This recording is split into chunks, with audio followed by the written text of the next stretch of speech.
નમસ્કાર મિત્રો, હું રાજેશ ભાસ્કર આપ સૌનું યુટ્યુબમાં આપણી આ ચેનલ પર સ્વાગત કરું છું.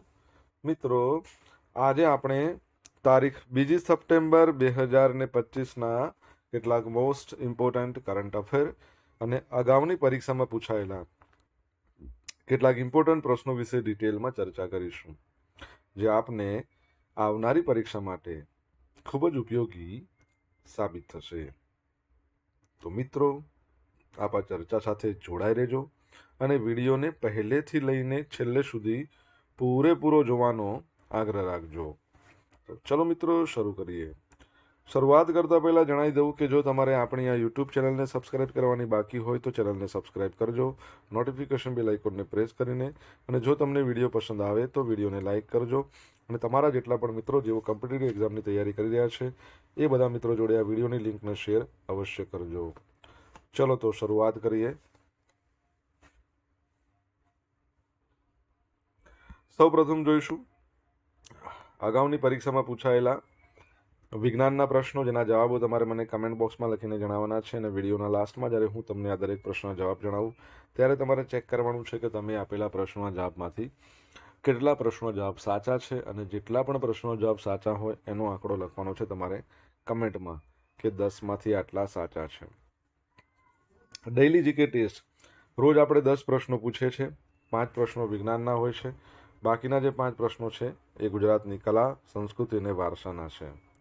તો તમે તમારો આન્સર આપો નીચે કમેન્ટ બોક્સમાં, અને હું આજના કરંટ અફેરનો પ્રથમ પ્રશ્ન છે એની શરૂઆત કરું છું. પ્રથમ પ્રશ્ન છે, તાજેતરમાં કોના હસ્તે વાઇબ્રન્ટ ગુજરાત રિજનલ કોન્ફરન્સીસનો શુભારંભ થયો? તો જવાબ આવશે આપણા જે ગુજરાતના સીએમ છે 17મા નંબરના શ્રી ભૂપેન્દ્રભાઈ પટેલના હસ્તે. તો વર્ષ 2030 સુધીમાં આપણે 100 ગીગાવોટ રિન્યુએબલ એનર્જી એટલે કે નવીનીકરણ ઉર્જા સ્થાપિત ક્ષમતા હાંસલ કરવાના ગુજરાતના મજબૂત વિઝન અને મહત્વકાંક્ષી મિશનની સાથે ઉત્તર ગુજરાત આગામી વાઇબ્રન્ટ ગુજરાત રિજનલ કોન્ફરન્સીસના રિન્યુએબલ એનર્જી ક્ષેત્રે પોતાનું નેતૃત્વ પ્રદર્શિત કરવા માટે સજ્જ છે. 28મી ઓગસ્ટના રોજ અમદાવાદ ખાતે આયોજિત વાઇબ્રન્ટ ગુજરાત રિજનલ કોન્ફરન્સીસ રાજ્યની જે ગ્રીન એનર્જી પહેલ છે, જેમ કે મોટા પાયાના renewable energy park, offshore wind project, વિતરિત સૌર ઉર્જાની પહેલો તેમજ ઉર્જા જરૂરિયાતો અને ક્લાઇમેટ સંબંધિત પ્રતિબદ્ધતા એને પૂર્ણ કરવા માટે વિકસિત કરવામાં આવી રહેલા આધુનિક ગ્રીન ઇન્ફ્રાસ્ટ્રક્ચરને ઉજાગર કરશે. વર્ષ 2030 સુધીમાં 500 ગીગાવોટ રિન્યુએબલ એનર્જી સ્થાપિત ક્ષમતા, 2070માં નેટ ઝીરો કાર્બન ઉત્સર્જન હાંસલ કરવાનું આ જે આપણા રાષ્ટ્રીય લક્ષ્યાંકો છે એના સાથે સુસંગત ગુજરાતે પહેલેથી જ એક સીમાચિહ્ન હાંસલ કરી દીધું છે. રાજ્યની સ્થાપિત વીજ ક્ષમતા ઉત્પાદન ક્ષમતા એના 50%થી વધુ હવે નવીનીકરણ સ્ત્રોતોમાંથી આવે છે. નાણાકીય વર્ષ 24-25ની આપણે વાત કરીએ તોની વાત છે. ચલો, એક પ્રશ્ન તમારા માટે. આપણા રિન્યુએબલ એનર્જી મિનિસ્ટર કોણ છે હાલમાં? તમને ખબર હોય તો કમેન્ટ બોક્સમાં લખીને જણાવો. દર વર્ષે વિશ્વ નાળિયેર દિવસ ક્યારે મનાવવામાં આવે છે? તો આજનો દિવસ એટલે કે 2 સપ્ટેમ્બરના રોજ.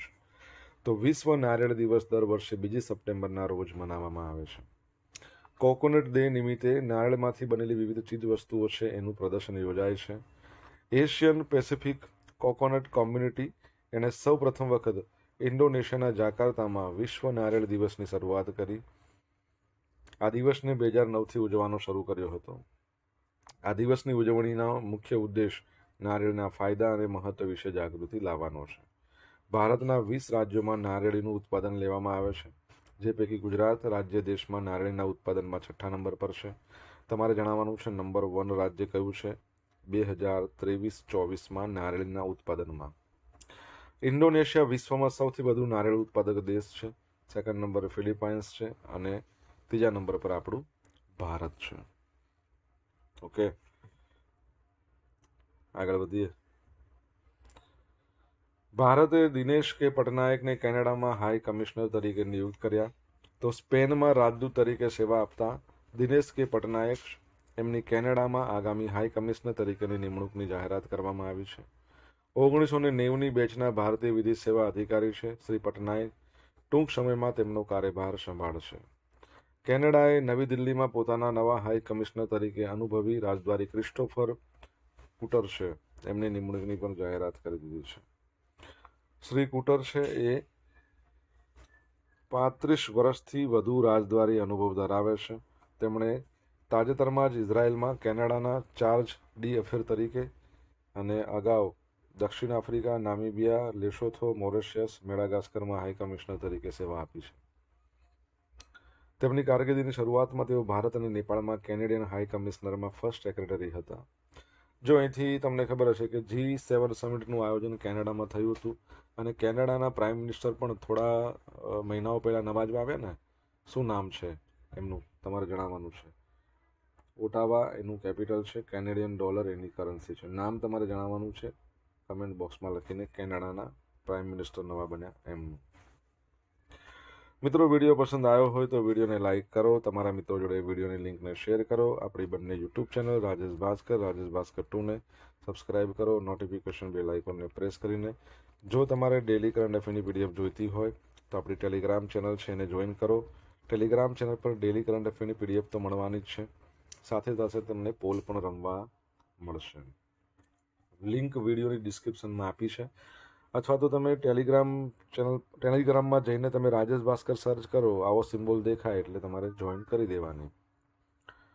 ભારતની પ્રથમ મોબાઈલ ઉપકરણો માટે તેની પ્રથમ ટેમ્પર્ડ ગ્લાસ ઉત્પાદન સુવિધાનું ક્યાં ઉદ્ઘાટન કરવામાં આવ્યું છે? તો જવાબ આવશે નોઈડા ખાતે.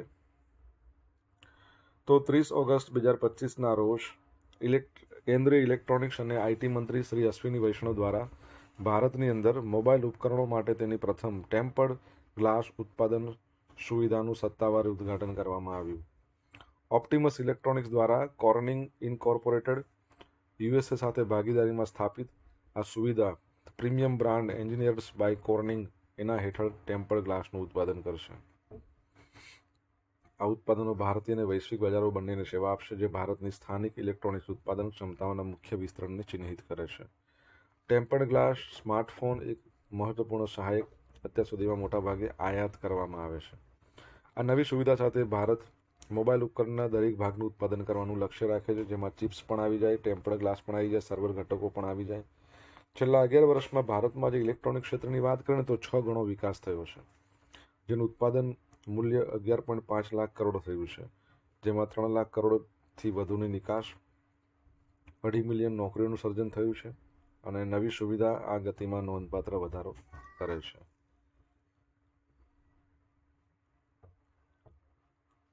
ઉદ્ઘાટન કોણે કર્યું છે? અશ્વિની વૈષ્ણવ, જેઓ આપણા મૈટી એટલે કે મિનિસ્ટ્રી ઓફ ઇલેક્ટ્રોનિક્સ અને ઇન્ફોર્મેશન ટેકનોલોજી મંત્રી છે.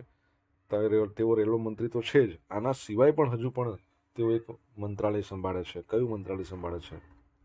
કમેન્ટ બોક્સમાં લખીને જણાવો. કયા દેશના સહયોગથી ભારતમાં 6 અત્યાધુનિક સબમરીન બનવાની છે? તો જર્મનીના સહયોગથી.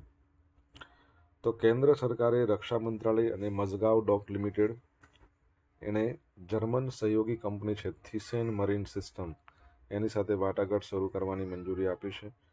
આ કરાર પ્રોજેક્ટ 75 ઇન્ડિયા હેઠળ થશે, જેમાં 6 અત્યાધુનિક સબમરીનનું ભારતમાં નિર્માણ થશે. મઝગાવ ડોકયાર્ડ્સ તમને ખબર છે, તો મઝગાવ ડોકયાર્ડ શિપ બિલ્ડર્સની વાત કરીએ. 1934માં એની સ્થાપના, મુંબઈમાં હેડક્વાર્ટર. તમારે ચેરમેન અને મેનેજિંગ ડિરેક્ટરનું નામ કહેવાનું છે. આ ઉપરાંત ભારતે 2 પરમાણુ સબમરીનના ઉત્પાદનની યોજના બનાવી છે, જેમાં ખાનગી ક્ષેત્રની કંપનીઓનો સહયોગ લેવામાં આવશે.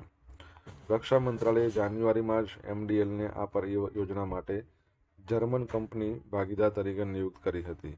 આ કરારનો મુખ્ય હેતુ દેશમાં પારંપરિક સબમરીનની ડિઝાઇન અને નિર્માણની સ્વદેશી ક્ષમતા વિકસિત કરવાનો છે. નૌસેનાના આગામી દાયકા દરમિયાન 10 વર્ષ જૂની સબમરીનને નિવૃત્ત કરવાની યોજના છે અને તેને સમાંતર ભારત 2 પરમાણુ આક્રમક સબમરીનની નિર્માણની યોજના બનાવી રહ્યું છે, જેમાં ખાનગી ક્ષેત્રની અગ્રણી company L&T Larsen and Toubro એ મહત્વની ભૂમિકા ભજવશે. ઓકે,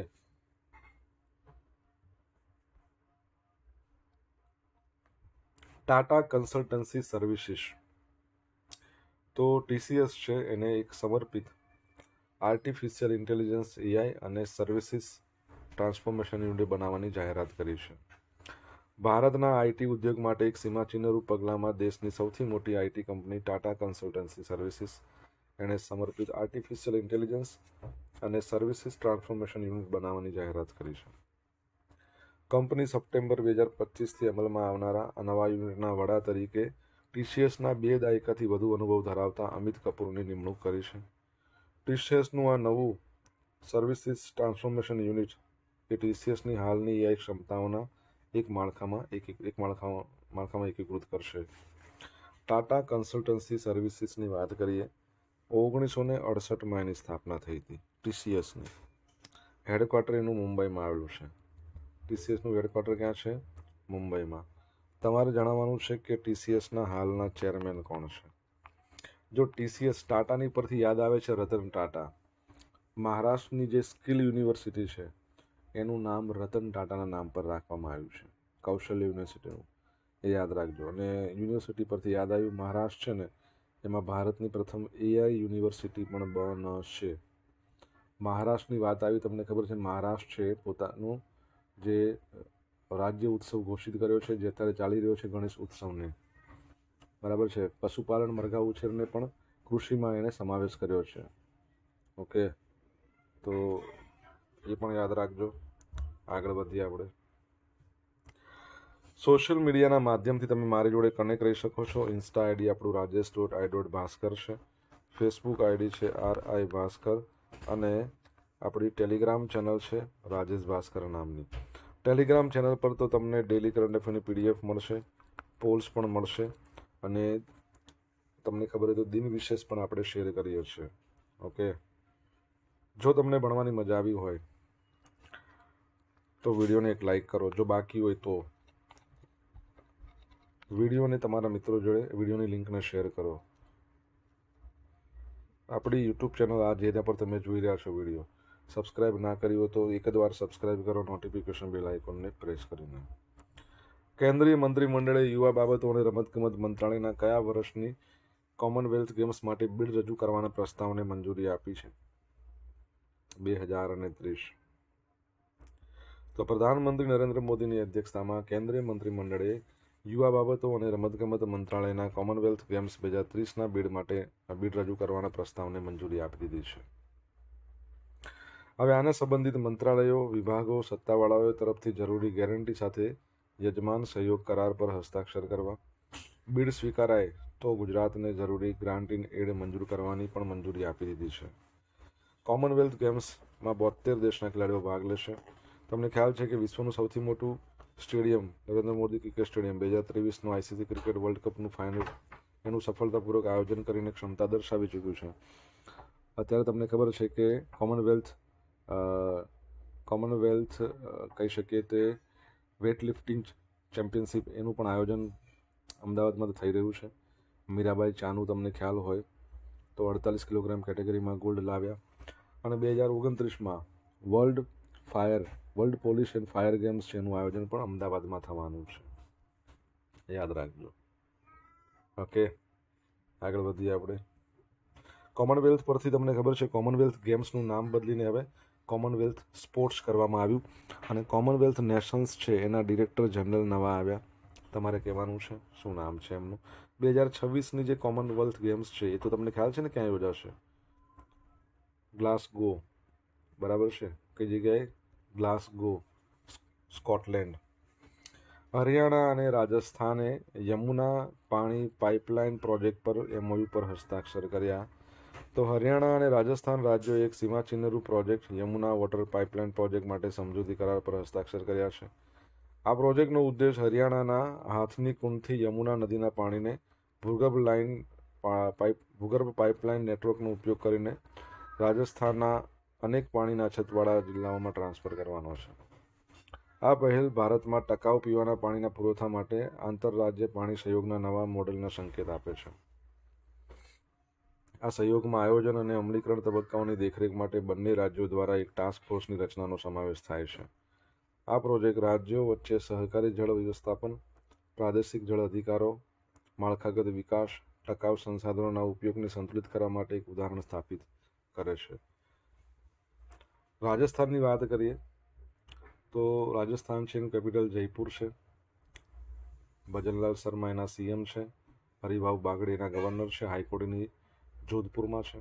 હરિયાણાની વાત કરીએ તો કેપિટલ એનું ચંદીગઢ છે, જે પંજાબનું પણ કેપિટલ છે, અને ચંદીગઢ પોતે પણ એક યુનિટ છે. હવે હરિયાણાના જે ગવર્નર છે નવા આવ્યા, સીએમ તો તમને ખબર છે કોણ છે, સીએમ નાયબ સી, બરાબર છે. ગવર્નર તમારે કહેવાના છે નવા આવ્યા છે. કમેન્ટ બોક્સમાં લખીને જણાવો તમને જો આન્સર આવડતો હોય તો. નાયબ સી સૈન્યના સીએમ છે. હવે જોઈશું અગાઉની પરીક્ષામાં પૂછાયેલા વિજ્ઞાનના પ્રશ્નો. પહેલો પ્રશ્ન, લાફિંગ ગેસ તરીકે ઓળખાય છે એ કયો ગેસ છે? ફિલ્મોમાં તમે જોયું હશે, નાઇટ્રસ ઓક્સાઇડ. ચંદ્ર પર સૌ પ્રથમ પગ મૂકનાર કોણ હતા?